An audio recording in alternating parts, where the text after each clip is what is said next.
Today, ang pamagat ng mensahe na i-share ko po sa ating lahat ay position yourself as an overcomer.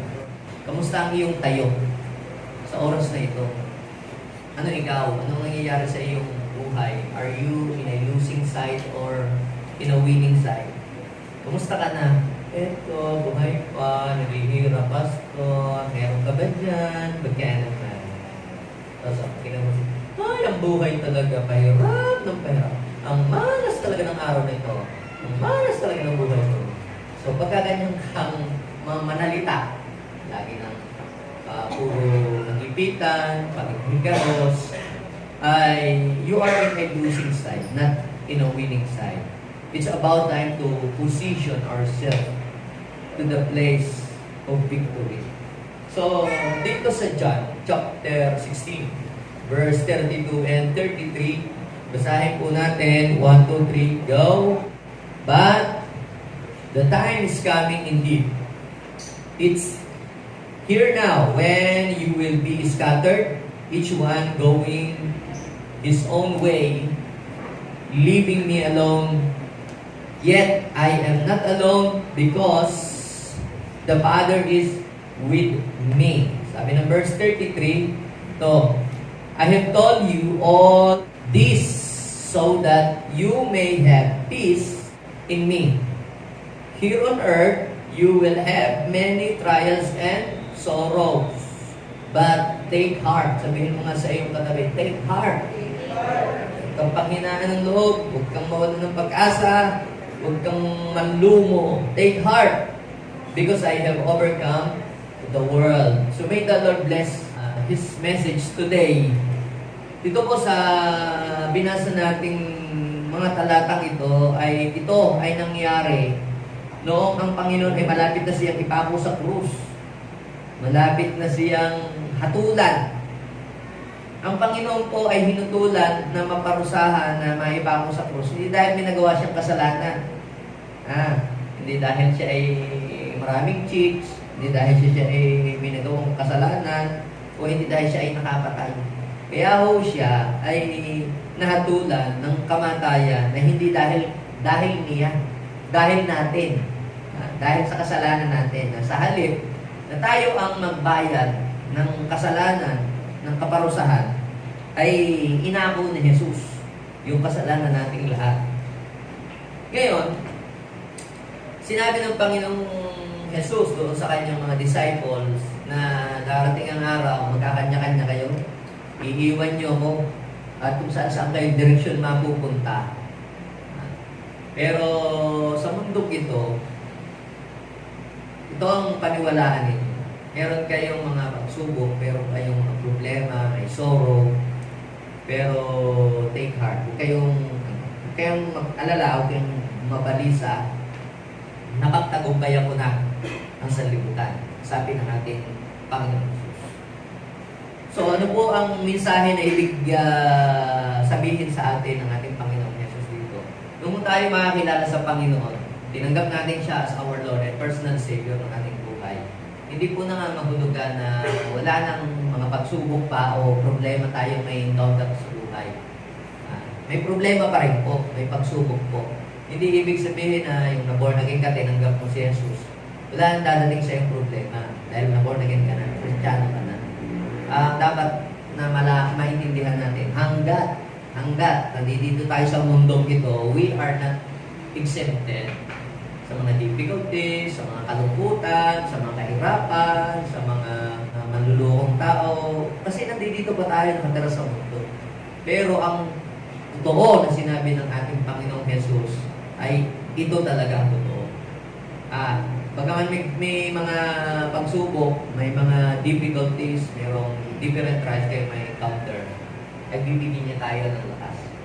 Hindi niya sinabing wala ng pagsubok. Kung yung sinabi niya, pagdating ng pagsubok, bibigyan tayo ng Diyos ng lakas para mapagtagumpayan ang mga pagsubok na yun. So, ilan na ang mga problema, ilan na ang mga pagsubok, ilan na ang mga challenges ang na-overcome na sa natin sa mga buhay natin. Yung nakakakilala ka sa Panginoon at saka noong hindi ka pa nakakakilala sa Panginoon, ay merong pong pinagkaiba. May pinagkaiba.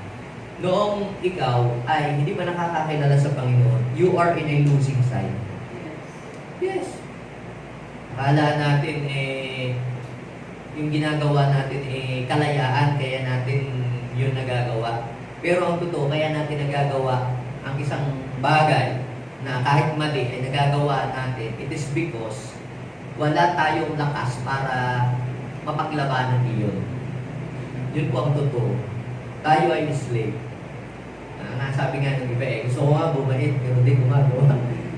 Talaga naman dahil apart from Christ, we can do nothing. Hindi natin kayang labanan si Satanas. Ang demonyo ay hindi natin nakikita. Ang kasalanan ay wala tayong lakas para yun ay talunin.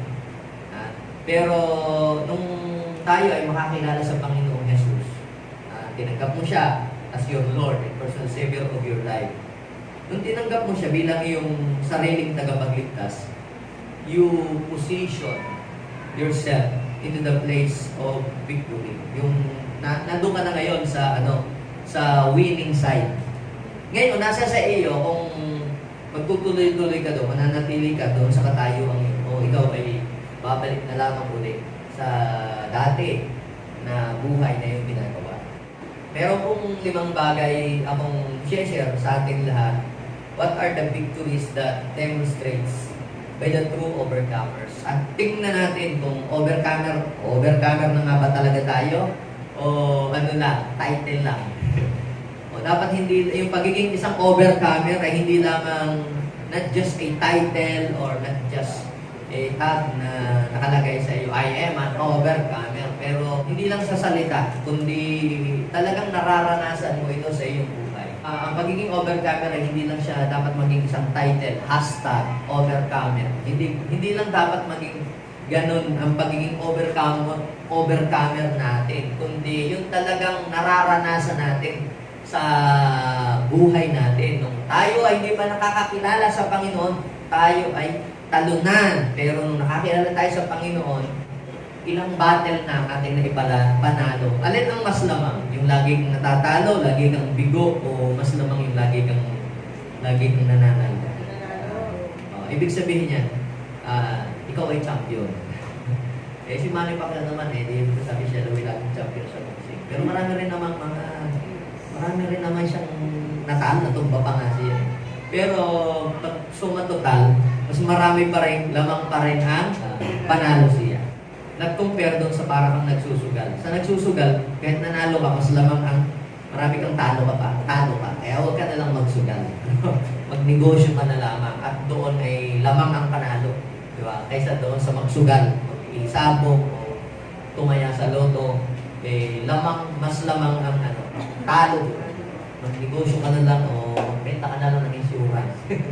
O kaya magtinda ka na lang kung ano mang pwede mong itinda. At baka after 5 years, milyonaryo ka na. So, yung pagiging victorious and overcomer, mga kapatid, ay mas positibo kung ikaw ay kay Christ na. Ito ay possible na maranasan mo yung pagiging overcomer when you are in Christ. So, ano po yung nakita kong mga palatandaan ng isang tao ay totoong overcomer? Number 1, they no longer continue to live in sin. Ang isang tunay na overcomer ay hindi na nagpapatuloy na nabubuhay sa kasalanan.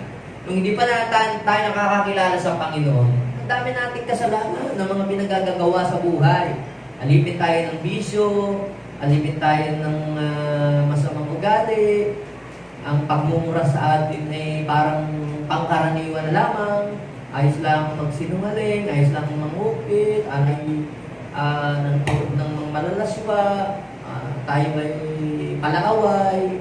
Yun ay ilan lang sa mga kasalanan na kukumit natin. Pero habang ginagawa natin yung baliwala lang sa atin, hindi tayo nakukumbig, hindi tayo natatakot, wala tayong struggle. Pero mapapansin mo, nung ikaw ay tumanggap kay Jesus, biglang naging struggle mo ang mga ganoon. Biglang naging struggle mo ang pornography, struggle mo ang pag-iinom, naging struggle, ba't gano'n, pastor naman, di ko na tanggap si Lord, wala akong struggle.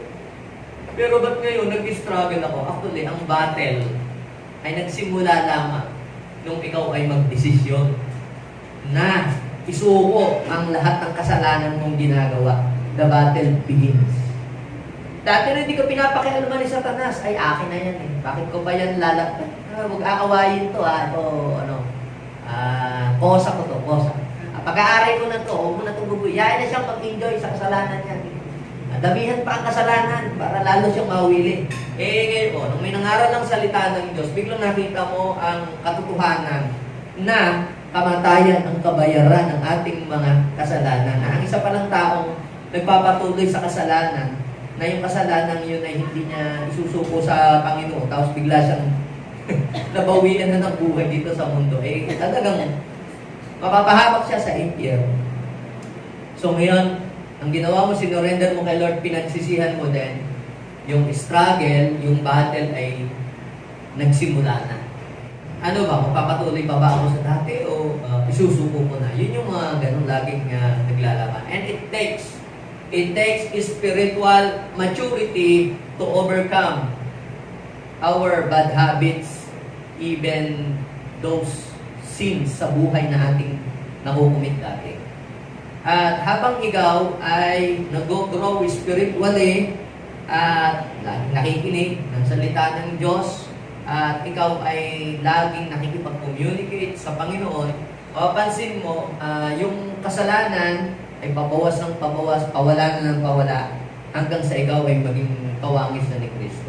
So gano'n na karaming kasalanan ang na-overcome mo na sa iyong buhay na dati noon ginagawa mo araw-araw, ngayon hindi mo na ginagawa. Dati noon, pagising pa lang sa umaga, namura ka na ng mura, curse na ang nalabas sa iyong bibig. Pero ngayon, pagising mo sa umaga, nagpupuri ka na sa Diyos, nagpapasalamat sa kabutihan ng Panginoon kahit may problema.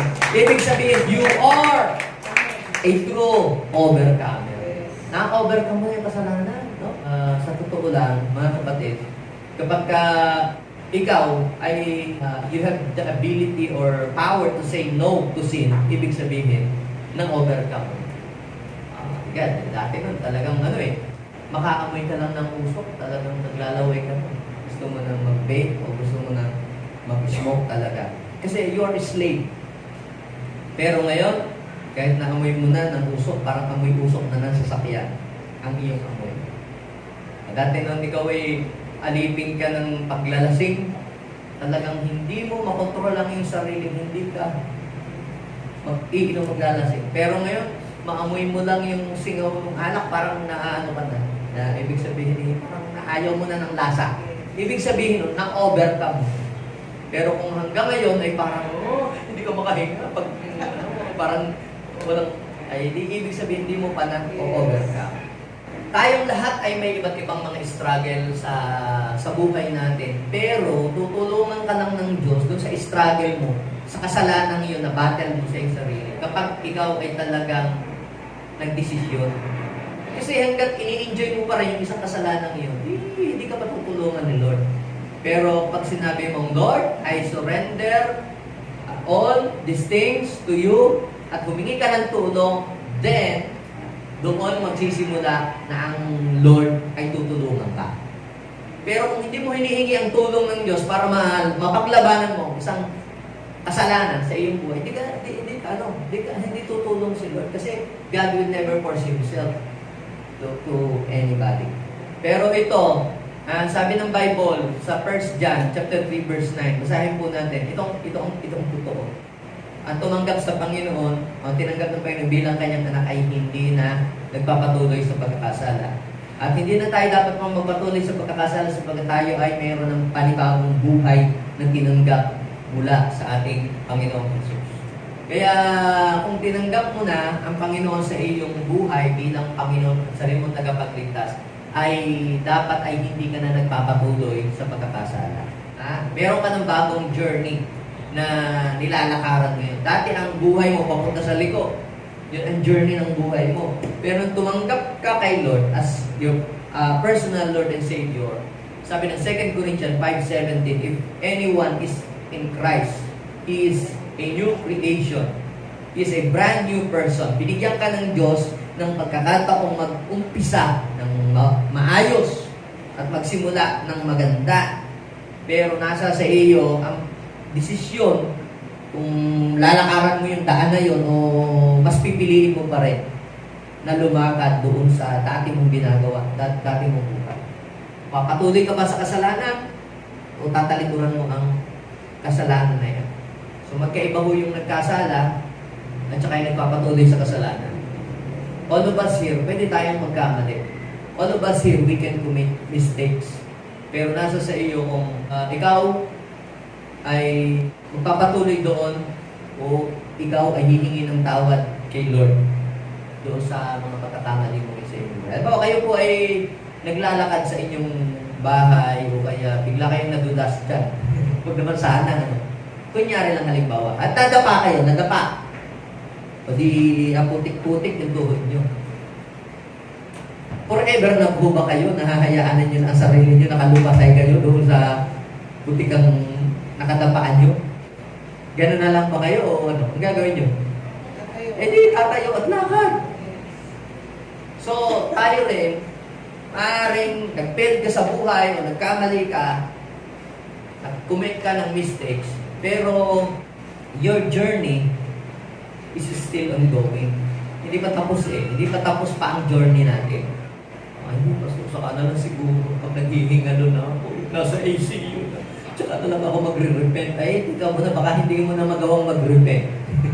O malakas ka pa, gawin mo, mag-surrender ka na. Kung ikaw ay nakagawa ng mga pagkakamali sa buhay at ma-overcome mo. Okay? Si David po ay tinawag na man after God's own heart. Ibig sabihin, natutuwa ang Lord sa kanya. Kailan yun? Nung time na siya ay nagpapastol pa ng tupa sa farm. At sinabi ng Lord yun doon sa time na naghahanap si Lord ng replacement para kay King Saul. And tinawag siya ng Lord na man after God's own heart. So nung siya po ay hari na, siya na yung pinuno sa Israel. Kahit saan po siyang battle pumunta, lagi siyang sinasamahan ng Lord. Basta siya makikipagdigma, haharap sa kanyang mga kalaban, lagi po siyang nagtatagumpay. Kahit na panahon pa ni Saul, kahit saan siya dalhin lagi siyang nagtatagumpay. Kaya siya ang nakapag-uuwi ng maraming medal. Kaya siyempre yung mga sundalo, may award dyan Pag marami na silang napatay, siya yung pinakamarami laging award. Dahil sinasamahan siya ng Diyos.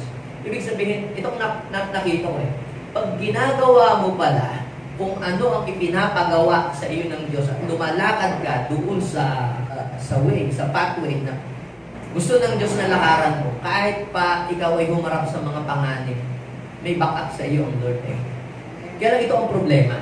Sang araw, di battle, labanan uli, labanan, digmaan. Na dapat nandun siya dahil yun talaga yung Lord sa kanya paglaban, pagtanggol ang bansang Israel. Ang ginawa niya po, hindi po siya pumunta sa labanan na gusto ng Diyos na dapat ay naandoon siya. Ano ang ginawa niya? Tumulog na lang sa kanila. At nung hapon, siyempre, nag-iinat-inat, punta sa terrace, ay mataas po yung palasyo niya pangalingalingan sa mga garden. Aba, mamaya may nagliligo pala, nakakita siya na nagliligo. Ang pangalan niya ay Bathsheba. Babaeng naliligo sa banyo. Bathsheba. So ngayon, anong nangyari po dyan ay siya ay natokso. Dahil siyempre hari siya, ang ginawa niya pinapunta sa palasyo. At alam nyo na ang nangyari. Nakapag-commit siya ng mistakes.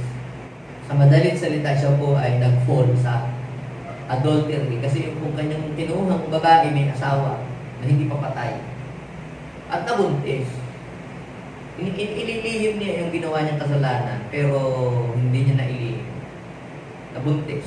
Ngayon, gusto niyang ipapatay yung asawa ni Bathsheba para maging ligid niya ng asawa si Bathsheba. To make long story short, Gumawa siya talaga ng paraan para pagtakpan ng kanyang kasalanan. Pero yung kasalanan pala natin na nagawa, kahit isang kasalanan lang yan, hindi natin pwedeng itago. Kasi ganito, ang kasalanan ay hindi ka mo pagtatanong pa yan isang kasalanan kung ito ay iyong itatago. The more na ikinukubli mo ang kasalanan, the more na ito ay parang balon na nagiging lobo. Pero kapag isang kasalanan ay iyong ikinonfess, ito ay magsisring. Parang lobo na tinusok ng karayo na biglang nawala ang hangin. Diba? Habang itinatago mo, idinideny mo, yung kasalanan, yung isang kahinaan na yun ay ikino-cover up mo, the more na nagiging strong ang sin sa iyong buhay.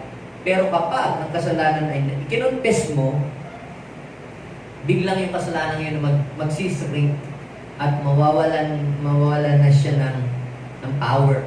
Kasi na-expose na siya sa liwanag. So, ang nangyari ay nirebuke ng prophet si David doon sa ginawa niya. Kasi ang dami niya nang ginawa. Isang kasalanan, nag-domino effect na. Ang dami ng consequences na nangyari doon sa isa lamang namang kasalanan ginawa niya. So, sa madalit salita, si David po ay nag-fail sa pagkakataong yun. Yung dating man after God's own heart, biglang naging men na nakakainti na susuklaman ng Diyos. Dahil sa kanyang pinagagawa. Pero si David po ba ay hinayaan na lamang na nasa ganong sitwasyon ng buhay niya? Hindi po. Ano ang ginawa niya para ma-overcome niya ang kasalanan na iyon sa kanyang buhay? Ano po ang ginawa niya? Siya po ay nagsisi. Inamin agad niya yung kasalanan yun na hindi niya na hinayang pang lumala sa buhay ang kasalanan. So nagrepent siya. Psalms 51 verse 10, kanta pa nga yun eh.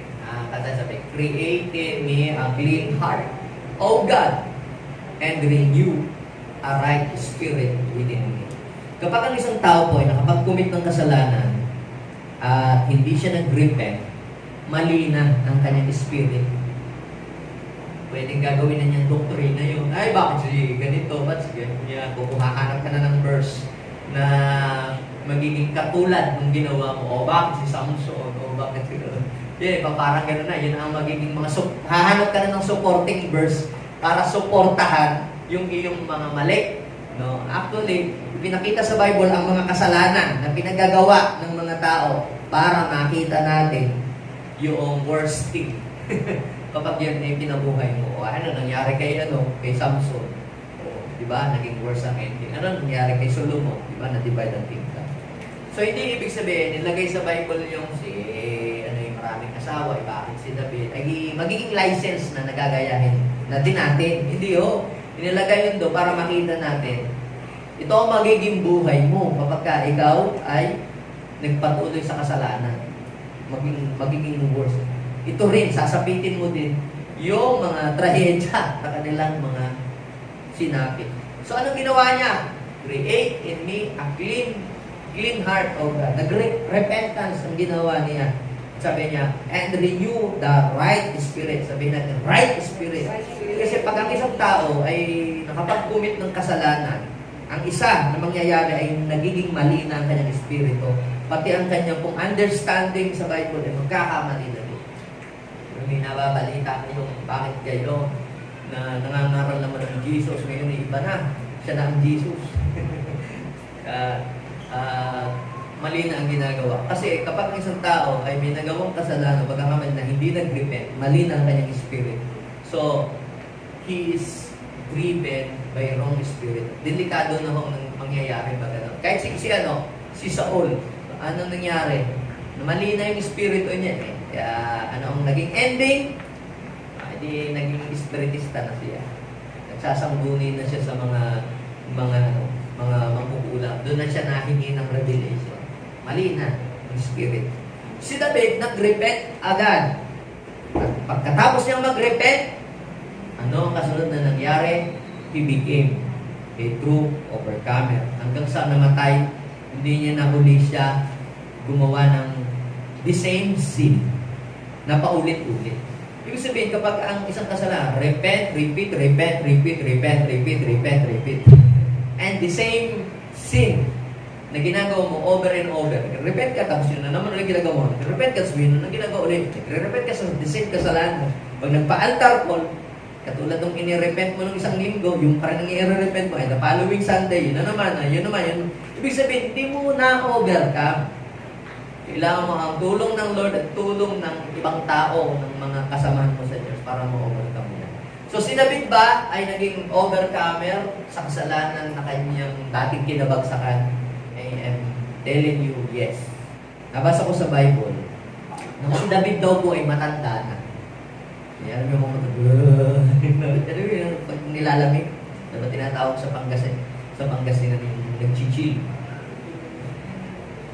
Kahit daw po kumutan ng makapal na blanket, talagang kailangan ng init ng katawan para niya yung temperature ng katawan niya, yung lamig. Lalo na pagka sa place nila nag-yellow, di lalo nang naglalamig. Alam niyo na may mga sundalo niya. Kalokohan ba naman ng mga sundalo niya, pati yung advisor. Ganito ang gawin natin kay sir. Dapat dyan, may katabing chicks para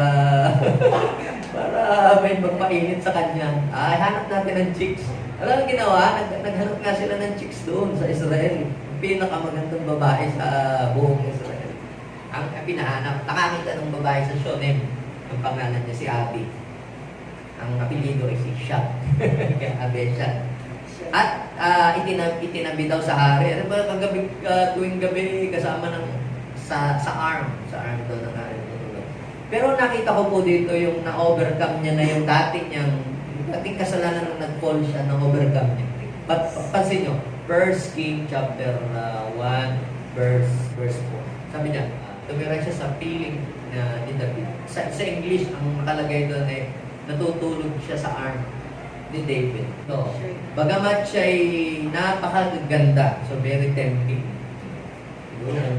Kung pangit itsura, hindi siya matete. Pero kahit pangit hindi ka pa rin matete. Wala sa itsura yon. Pero sabi dito, bagamat siya ay napakaganda, hindi siya kinalaw ng hari.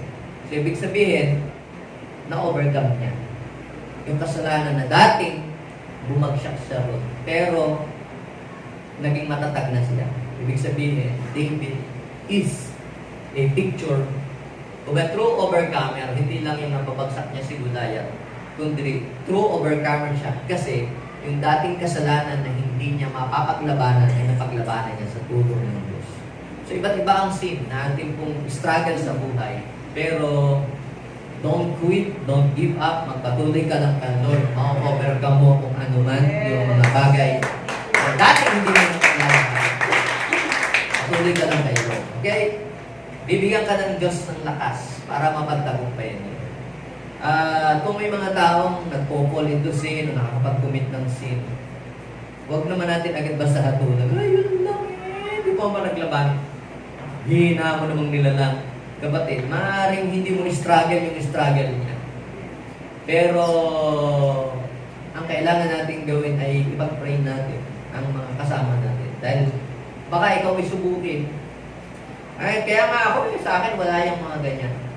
Kapatid, proud speaking is very dangerous. Ang nangyari kay Peter, kahit anong mangyari, di ako matulad ng iba dyan. Tatalikod sila, ako'y hindi. Magkamatayan ng yabang ni Peter. Baka ikaw may subukin, iparana sa iyo ng Lord.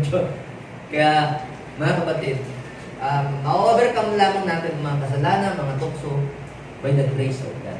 Sa tulong ng Lord, hindi sa tulong ng, hindi sa pamimitan ng ating sariling lakas.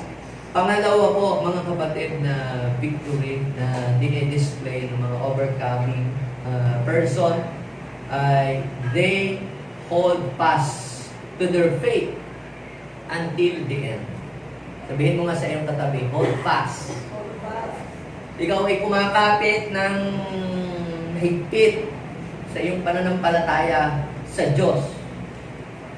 Ang mga overcomer, mga kapatid, ay hindi exempted sa mga problema, dilubyo ng buhay, problemang matitindi.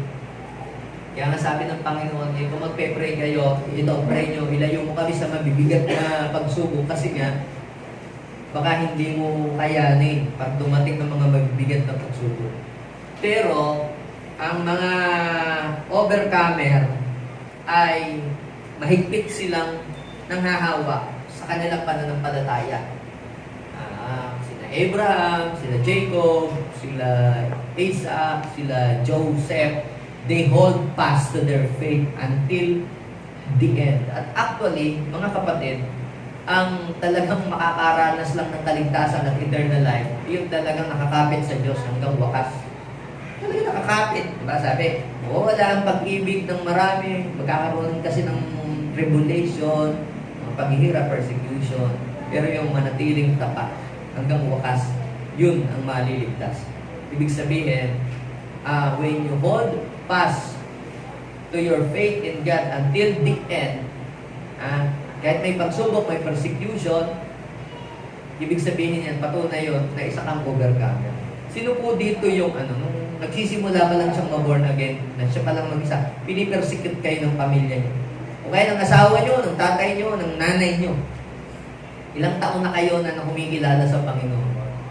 Pero bakit kahit kayo ay pinagbabawalan o sinasabing nasiraulo sa pag-born again, hindi pa rin kayo bumibitaw. You hold fast to your faith until now. Ibig sabihin, ikaw ay overcomer. So, sa halip na ikaw ay mawala sa pananampalataya, na isama mo pa ang iyong pamilya na dating nagpe-persecute sa iyo, dating kontrang-kontra sa iyo, ngayon inadala mo sa Panginoon. Ibig sabihin, isa kang tunay na overcomer. Na hindi mo hinayaan na yung persecution na iyon makapagpahiwalay sa iyong pananampalataya sa ating Diyos. Sabi po ni Paul sa 2 Timothy 4:7, ito yung bibitayin siya dahil siya naging tagasunod ni Kristo. Yeah. Actually, hindi naman lahat ay kailangang bitayin. Yun lang talaga yung itinakda lang talaga ng Lord sa kanya yung bibitayin siya. Kasi sabi niya, gusto niya maging katulad siya ni Kristo hanggang pati yung kamatayan ni Kristo gusto niya gayahin din niya. Kaya yun ang nangyari. Dahil kay Kristo, yan, siya ay hahatulan din ng kamatayan. Si Kristo namatay para sa kanya, siya naman namatay para kay Kristo. So sabi niya, I have fought the good fight. Sabi niya kay Timothy, I have finished the race. I have kept the faith. Ano bang nangyari kay Paul? Actually, dati si Paul, siya yung humahad lang, kumukontra sa mga believers, sa pag-share ng salita ng Diyos, sa pananampalataya kay Christ. Siya yung talagang very dedicated, na humahad lang sa mga tao na mananampalataya. Aba, nung siya ma-convert, makakilala siya sa Panginoon, biglang naiba ang kanyang paniniwala at siya'y kumapit sa Panginoon. Ano ang nangyari? Patuloy siya. Pero, nung siya makakilala sa Panginoon, dami niya pinagdanasan. Di ba? Binugbog siya. 3 beses siyang binugbog ng mga, nagpe-persecute sa kanya. At hindi lang yun, nagkasakit pa siya. Malaria. At ang isa pang naging problema, nagproblema siya sa paningin. Nagka-problema din po siya sa pananalita. Nagka-problema din siya nung siya'y sumakay sa barko, nawasak. 3 beses na nawasak. At nung kung sila ay mag-stop over sa Malta, may Europe, nung nagdidikit siya ng apoy, kinagat po siya ng ahas. Ay, hinihintay nga ng mga taong mamatay siya pero hindi siya namatay. Ang sabi niya, nangyari lahat iyon sa tulong ng ating Panginoon Jesus. Kaya sabi niya, I have fought the good fight, I have finished the race, I have kept the faith. Ang mga tunay na overcomer, they hold fast to their faith until the end. Kahit walang pera, o kahit masagana ang buhay, o kahit may sakit sila, o kahit minsan ay parang nagkakaroon sila ng discouragement sa buhay, nagpapatuloy pa din sila sa Panginoon. Hindi sila tumatalikod sa Diyos. Hindi sila nag-go-quit na nagsasabing, babalik na lang ako sa dati o buhay. Hindi po sila ganun. At kung ganun ka, you are a true overcomer. Sabihin mo sa iyo, ang tunay na overcomer ay hindi bumibitaw sa kanyang pananampalataya. Naalala ko yung sinabi ni Peter sa John chapter 6 verse 66, diba? Sabi, nagtalikudan yung mga tao kasi si Lord, pabigat ng pabigat yung teaching. Bigat ng teaching na kanyang tinuturo. Diba, kumakalas na, maalis na. Tinanong niya ang kanyang mga disciples. Sabi nung ni Jesus kay Peter, kayo, iiwan niyo din ba ako? 66, 67. Sabi ni Peter, Lord, kanino pa kami pupunta? Binasa niyo yung 67, 68. Kanino pa kami pupunta? Nasa sa iyo na ang buhay na walang hanggan. Kaya sabihin mo sa iyong katabi, kung bibitaw ka kay Lord, wala ka ng ibang kakapitan. Matibay. Isa pa kami pupunta kung kami ay bibitaw kayo. Kaya sabihin mo sa iyong katabi, kumapit ka lang kay Lord. Okay? Pang-tatlo, ulitin natin, they no longer continue to live in sin, they hold fast to their faith until the end. At ang pangatlo, mga kapatid, they don't give up praying until something happen. May mga pinagpipray po ba kayong matagal na hanggang ngayon na hindi pa tinutugon ng Diyos? Kaya sabihin mo sa iyong katabi, don't give up. Pray until something happen. Kami po may mga prayer kaming ang tagal na hanggang ngayon hindi pa sinasagot ng Diyos. Pero still we are praying. 20 years sa ministry naman, pray kami ng pray, Lord, sana magkaroon po kami ng lupa man lamang, mapagtayuan namin ang sanctuary mo. Tagal naman na namin dito. Pray pa rin kami ng pray kahit pagkatapos ng pray, walang resulta. Alam niyo po, mag-pray ka lang. Sabi ng Isaiah 60 verse 22, when the time is right, I, the Lord, will make it happen. So, ang mga overcomer ay hindi sila nag-give up sa pagpipray kay Lord hanggang sa makita nila yung resulta ng ipinagpipray nila.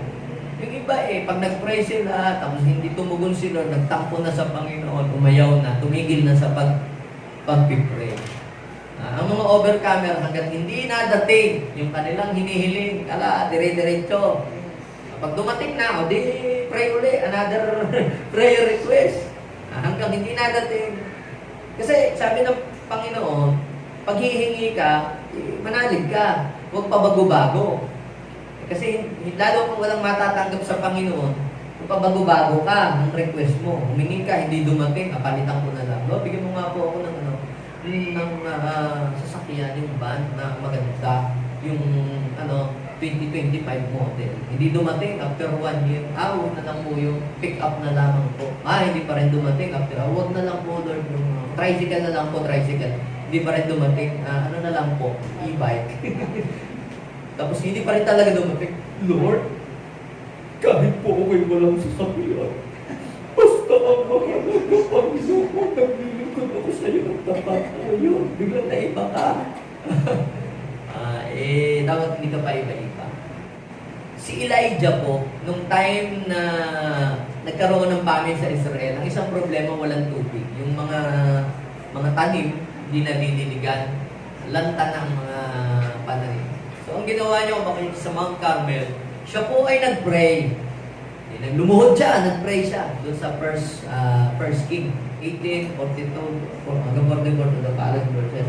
Ganito ang istorya niya. Pumunta siya doon sa bundok, tapos lumuhod siya, nag-pray siya. Tapos sabi niya doon sa kanyang alalay, pumunta ka nga doon sa mas mataas na place, tapos tingnan mo nga kung anong makikita mo dyan sa may dagat. Wala naman po ako nakikita. Wala ba? Sige. Pray ulit siya, luhod ulit siya. Pagkatapos sige nga, tingnan mo nga ulit.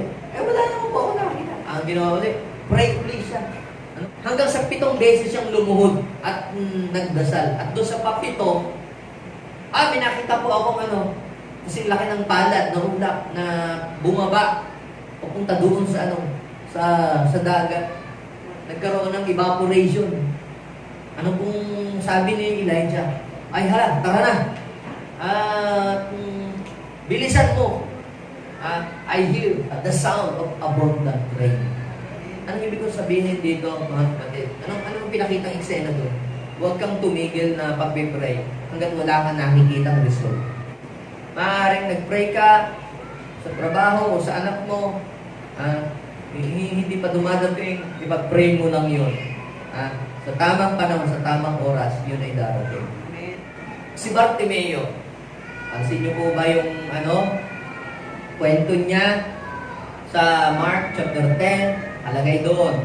Nung si Jesus po ay punta sa Jericho, mayroong pudong bulag na namamalimos. So, marinig niya na si Jesus ay nagdadaan sa kanilang place, bigla siyang sumigaw. Sabi niya, Jesus, Son of David, have mercy on me. Ang nangyari, yung mga tao nagalit sa kanya kasi ang ingay niya. Tumigil po ba siya ng pagtawag kay Lord? Lalo nga niyang nilaksan. Sabi niya, Jesus, Son of David, have mercy on me. At sabi ng Bible, Jesus, stop. At sabi, tawagin niyo siya. Papuntahin dito. Anong lesson ang makukuha natin doon? Sometimes, pag nananalangin ka sa Diyos, alam ng iyong asawa, alam ng iyong mga anak, alam ng iyong mga kapatid. Tapos wala pa yung resulta. Sabihin, wala pa yung pinag-pray mo. Hindi pinakinggan mo. Kaya, alam niyo si Bartimeo, lalo niya, pinagpatuloy ang kanyang pagtawag sa Diyos. At alam niyo po, ang sabi ng Bible ay natanggap niya ang kanyang kahilingan. Anong aral ang ibinibigay sa atin dito sa story nito? Ang tunay na overcomer ay hindi tumitigil ng kanyang pananalangin hanggat hindi dumarating ang kanyang hilingan. Pray! Overcomer ka. Di ba si Jacob? Bitawan mo na ako. Sabi ng angel. Hindi kita bibitawan. Hanggat di mo ko, bine-bless. Pinalo na yung kanyang balakang. Ayaw pa rin yung bumitaw. Bitawan mo lang po, hindi kita bibitawan. Hindi mo ko bine-bless. Ano bang pangalan mo? Jacob, from now on, your name will no longer be Jacob, but Israel. Because you wrestle with man and with God, and you have overcome. Nagtagumpay ka. Kaya, mga kapatid, ang mga overcomer ay sila yung mga taong makakatanggap ng kanilang mga hinihiling sa kanilang mga panalangin. Ang mga overcomer, maraming answered prayer yan palagi. Amen? Pang-apat, they worship the Lord even in difficult times. Si Job, mga kapatid, siya po ay bless ang buhay. No? Bless ang buhay niya. Binating sa time niya, kilala siya sa abundance. Dami niyang blessing. Pinagpapala siya ng Diyos. Kasi siya po ay ugali niya, lagi siyang gumigising ng umaga, nagpapasalamat sa Diyos, nagpupuri. Pag binasa niyo yung Job chapter 1 verse 5, umaga yan, devotion na yan, nagpo-quiet time na yan, talaga. Pati mga anak niya, pinag-pray niya kay Lord, pagandahin ang buhay. Isang araw, si Satanas ay nainis kay Job. Nag-request na si Job ay bigyan siya ng permission na subukin, padalahan ng mga dilubyo, sa At pinagbigyan siya ng Lord sa kanyang request. So tingnan natin, ang nangyari, nagkaroon po siya ng mga pagsubok. Yung lahat ng mga naipundar niyang yaman sa loob lamang ng 24 oras. Nawala lahat yun. At ang inaabangan ni Satanas ay si Job ay titigil na ng kanyang pagsamba sa Diyos. Siguro kung may church na ina-attendan nyo, hindi na yan akaten, hindi na mag-church. Magtatampo na yan kay Lord kasi kita mo, dumating ng problema sa kanya, kaya ayaw na yan, hindi na yan sasamba. Yun ang akala ni Satanas. Pero ang sabi sa Job chapter 1 verse 21, Anong nangyari? Yung sunod-sunod na balita ang kanyang dumating. Sa halip na siya'y magtampo sa Diyos dahil sa nangyaring yun, sa pagkawala ng kanyang mga kabuhayan, ano ang ginawa niya? Ang ginawa niya ay lalo siya nagpuri at nagpasalamat sa Diyos. Sabi pa nga niya, ipinanganak ako, walang dala. Aalis akong walang dala. Alam niyo ibig niya, hanggang kamatayan. Yan ang ibig sabihin niyan eh. Hanggang kamatayan, pagpupuri pa rin ako sa Diyos. Hanggang sa ako'y mawala dito sa mundo. Parang ganyan ang gusto sabihin ni Job eh. Ang Panginoon ang nagbigay ng lahat ng mayroon ako at ang Panginoon din ang kukuha. Purihin ang pangalan ng Panginoon. Sabi ni Satan, ay, nangyari. Napahiya si Satanas. At si Lord ay nabigyan niya ng karangalan sa oras ito. And you know what happened? Yung palang pangyayaring iyon ay dahil merong inihahanda ang Diyos na mas matinding pagpapala. Job 42 verse 10, dinoble ng Diyos ang lahat ng kabuhayan na wala sa Kanya. Dinoble pa ng Panginoon. Kaya yung mga tunay na overcomer, they worship the Lord even in difficult times. At kapag nag-worship ka, kapatid, pati yung lahat ng mga inagaw ng kaaway na nawala sa iyo, ibabalik ng Lord at dodobluhin ka. Magpuri ka lang sa Diyos at sumamba. Kasi yung pong pag-worship pala sa Panginoon, yan ay nag-a-attract. Nag-a-attract yan ng maraming pagpapala para yan dumating sa iyo. And last ito. Ang mga real overcomer, napansin ko, isa pa, they never allow themselves to be controlled by their emotion. Hindi nila hinahayaan na sila ay controlled ng kanilang negative emotion. Tayong lahat, mga kapatid, nakakadama ng pagkagalit, nakakadama din tayo minsan ng sama ng loob, o minsan tayo ay nakakadama ng pagtatampo, o nakakadama tayo ng selos, o tayo ay parang nakakadama tayo ng self-pity. Pero ang mga overcomer, ang napansin ko po, they never allow those negative emotion to control them. Instead, kanila itong napagwawagian. Pagka may mga nakakagalit, anong ginagawa mo? Habang panahon ka na bang galit? Halimbawa, may mga nakakainis. Habang panahon ka na bang mainis na lang o ginawang ka ng mga bagay na hindi mabuti, ay hindi ka na ba ngingiti? Pansin nyo yung mga iba sa atin dito, akala mo walang problema yung mga yan, buti ka pa, walang problema. Akala mo lang dahil nakikita mong masaya sila dahil hindi lang nila hinahayaan na yung kanilang negative emotion ang yun ang sumangkulat. At saka yung mga tao na nakagawa sa iyo ng hindi mabuti. Ano bang ipinapakita ng isang tunay na overcomer? Paano nagre-react ang mga overcomer? Hindi sila nagre-react negatively, kundi positively doon sa negative situation na dumadating sa buhay nila. Ito ang sabi ng Ephesians chapter 4 verse 26 and 27. So ditong may mga bagay na nakakagalit na encounter sa buhay. Normal na tayo nagagalit. Pero sabi ni Paul, kung magagalit man kayo, iwasan ninyong kayo ay magkasala. So nagagalit ka pero hindi ka nagmumura, hindi ka naglalait. Gusto nagpunta pa kayo sa husgado. Yun lamang pala naman napakasimple, napakaliit na bagay ng inyong hindi pinagkasunduan. Sabi doon kung magalit man kayo, iwasan ninyong kayo'y magkasala. Huwag ninyong hayaan na lumubog ang araw na galit pa rin kayo. Ibig sabihin ay kung magpapatawad ka, magpatawad ka na, hindi mo na pinapatagal pa ng 10 taon ang iyong galit sa iyong puso. Yes, nagagalit ka bilang tao, pero yung ang galit mo ay patirahin mo sa iyong puso ng mga sabi, hindi kita mapatawad, mawala ko din sa mundo. Pagkaganyan, katalunan ka. Okay? Huwag ninyo bigyan ng pagkakataon ang diablo. Ibig sabihin, kapag ang galit ay siyang hinayaan mong magtagumpay sa puso mo, yan ay magiging pintuan ni Satanas para i-possess niya ang iyong buhay. Remember King Saul. Diba, nung lagi siyang nagagalit, nakikita niya si David, naiinis siya. At kinabukasan, possess. Pumapasok ang demonyo sa kanyang katawan. Kaya, kahit dati, puspus siya ng espiritu, di ba? Prophecy pa nga. Pero nung magalit, iba namang espiritu. Wala yung espiritu ni Yahweh. Ang pumalit, ang espiritu ni Satanas. Kaya lagi siyang galit.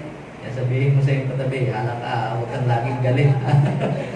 Pintukan niya ng kaawa. Lagi ka na lamang, galit. Lagi ka parang gusto mo lagi makipag-away, doon ka sa Afghanistan. Doon ka pumunta.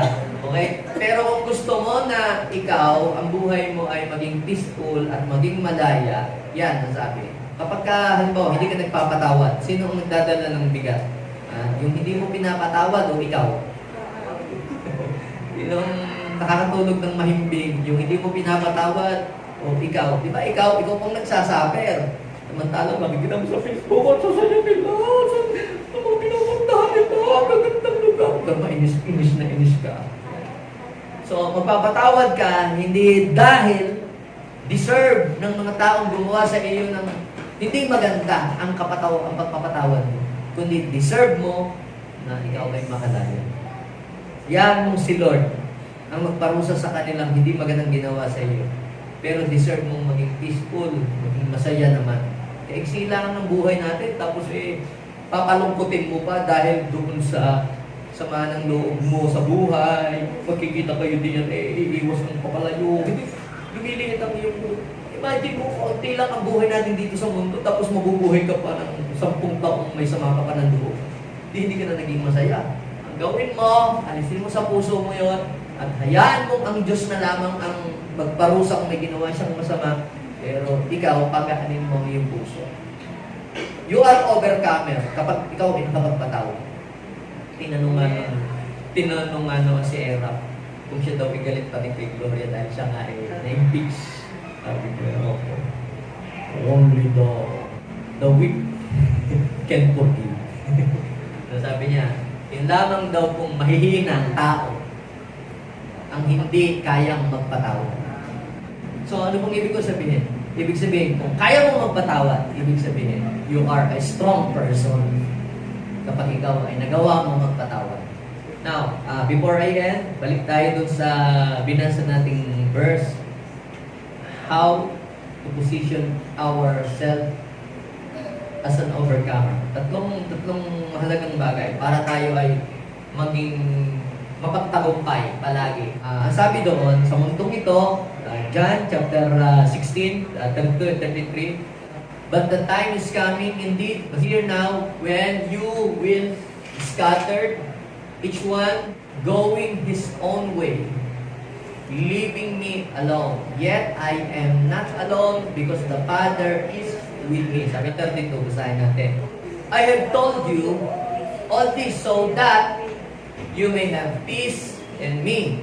Here on earth, you will have many trials and sorrows, but take heart because I have overcome the world. 3 important things that can help us to position ourselves as an overcomer, not a loser. Una, remain in Christ. Remain in Christ. Papansinin niyo yung verse 32. Diba, magkakanya-kanya kayo? Iiwan niyo ako, pero sabi ng Lord, ang Ama, kasama ko pa rin. At iwanan niyo ako, hindi ako aalis sa Kanya. Kayo, pag umalis kayo, you will go into a different direction. You will go into a wrong direction. Kasi pag umalis ka sa Panginoon, halimbawa ka dito, kung lalaban kayo ng basketball, anong gusto niyong piliing kakampi? Mga unano? O mga matatangkad? Siyempre, pag pipili ka ng halimbawa, basketball, pipiliin mo kasali sa team mo, yung malakas na player, doon kakampi. Ano ibig sabihin po? Ang pinakamalakas na pong kakampi natin sa buhay ay ang Diyos, si Christ. At sabi, siya ay overcomer. Kapag kakampi ka ni Christ, dahil siya ay overcomer ka rin. Kapag kakampi mo ay champion, magiging champion ka rin. Okay niyo po? Bibitaw ka sa Panginoon, tapos kakampi ka pa sa mga loser. You will become a loser forever. Pero sabi ng Panginoon, huwag kayong matakot because I have overcome the world. Ibig sabihin, kung may nagtagumpay na, impossible talagang magkaroon ng overcomer kasi mayroon ng overcomer. So, remain in Christ. Manatili ka sa Panginoon. Diba may sabi, if God is with us, sabi ng Romans chapter 8 verse I think 32, 31, if God is with us, no one can stand against us. Tapos sinabi din ng John chapter 4. Basahin nyo, 1 John chapter 4, verse 4. Sabi nyo doon, you dear children are from God. Ikaw sa Panginoon. And have overcome them. So, kapag ka sa Panginoon ka, overcomer ka. Because the one who is in you, sino yun? Si Christ, si God, is greater than the one who is in this world. Sino ba yung who is in this world? Si Satan. Pero yung nasa iyo, na Diyos, na pinananaligan, mas makapangyarihan yun kaysa kay Satanas. The one who is in you is greater than the one who is in this world. Paano, Pastor? Kung ako'y may mga pagkakamali sa buhay, ito ang payo ni Samuel. 1 Samuel chapter 12 verse 20. Huwag kayong matakot, sabi ni Samuel. Kahit malaki ang pagkakasalan nyo kay Yahweh, huwag kayong lalayo sa Kanya. Sabihin mo ba, parang balik na lang ako sa dati. Lagi kahit nag-church ako, may mga kasalanan pa rin ako nagagawa sa buhay. Di ba mawala sa akin itong pag-ito? Ba't ba hindi ko mapaglabanan ito? Alis na nga lang ako sa Panginoon. Balik na nga lang ako sa dati. Pero sabi dito ni mapagwawagian mo rin yan. Basta, magkamali ka man, huwag kayong lalayo sa Panginoon. Ang kailangan lang, paglingkuran niyo siya ng buong puso at huwag ninyo siyang tatalikuran. If you want to become an overcomer, remain in Christ. Sabihin mo sa'yo katabi, just remain in Christ. Mapagwawagian mo rin yan. Mapagtatagumpayin mo din yan. Basta magpatuloy ka lang sa Panginoon. You can do all things through Christ. Amen? At pangdalawa, remain in His Word. But basahin niyo yung verse sa 32. Sabi doon, I have told you what God has told you. What Jesus have told you. May nabasa ka bang salita o may nabasa ka bang promises ni Lord? Sino dito ang nakabasa ng promises ni Lord? Na yung natouch kayo sa promises na yun hanggang ngayon pinangahawakan niyo. Yun ay sinabi ng Lord sa inyo. Panghawakan po niyo. Sabi ni Jesus, I have told you this so that you may have peace in me. Alam niyo po ba yung salita ng Diyos na yan? Ang dala niya sa buhay natin ay peace. When we say peace, peace is not the absence of trials or trouble. Peace is the presence of God even you are in the times of trials and trouble. So, remain in His Word. Para magtagumpay ka, alam niyo po, sa labanan, may sandata. At ang salita ng Diyos, yan ang ating weapon. Pansinin niyo, paano na-overcome ni Jesus sa Satan? It is written, it is written, it is written. Ibig sabihin, panghawakan mo lang ang salita ng Diyos. Yun ang bala mo. Yun ang sandata mo para magtagumpay ka sa mga pagsubok at mga problema at mga temptation na kakaharapin mo sa iyong buhay. John chapter 15 verse 7, if you remain in me and my words remain in you, ask whatever you wish, and it will be granted. Yeah. And last, ito, remain in righteousness. Remain in righteousness. So sabi ni Jesus, here on earth, you will have many trials and sorrows. Financially, nakaka-encounter tayo, difficulties sa trabaho. Yeah. Dahil gipit na gipit ka ba, you are very sorrowful, you are broke financially, di ba? Dami mong utang. Ngayon, dahil ba ikaw ay financially, ikaw talagang down, or financially, ikaw ay talagang hirap, you are full of sorrow, dahil hindi mo mabili o hindi mo matugunan, halos yung mga pangailangan mo, gagawa ka na ba ng illegal? Na alam mo kahit mali, gagawin mo na rin. Or you will remain righteous. Mananatili ka para sa katuwiran. Basta, at may kagibitan, hindi ako gagawa ng gibitan. Hindi ako gagawa ng mali. Mananatili akong gagawa pa rin ng nakakalugod sa Diyos. Actually, pwede naman tayong ma-bless in doing wrong things or illegal. Pwede kang ma-bless. Kung gagawa ka rin naman ng matuwid, pwede ka rin naman ma-bless Ang tanong ay ito, saan mo gustong tumanggap ng blessing? In doing wrong things or doing the right things? Tuloy ko po kayo, saan ninyong paraan gustong ma-bless ang buhay ninyo? In doing good things or in doing bad things? Marami ho tayong nakilala na illegal ang ginagawa, yung mamang bigla. Yes. Pero ngayon, ang dami ng kaso ng lalabasan. Lahat yun, mawawala. Pwede kang makuha ang isang bagay na madali ang mabilisan in doing wrong things. Umalis ka sa katuwiran. Naku, hindi ka ikayayaman kung ikaw matino ng politiko. Makanalaan ng kasama. Oy, mabilis kang ikaw maging masagana, kaya lang sa bandang huli. Ang buhay mo may expose, may iskandalo pa at kung ano-ano.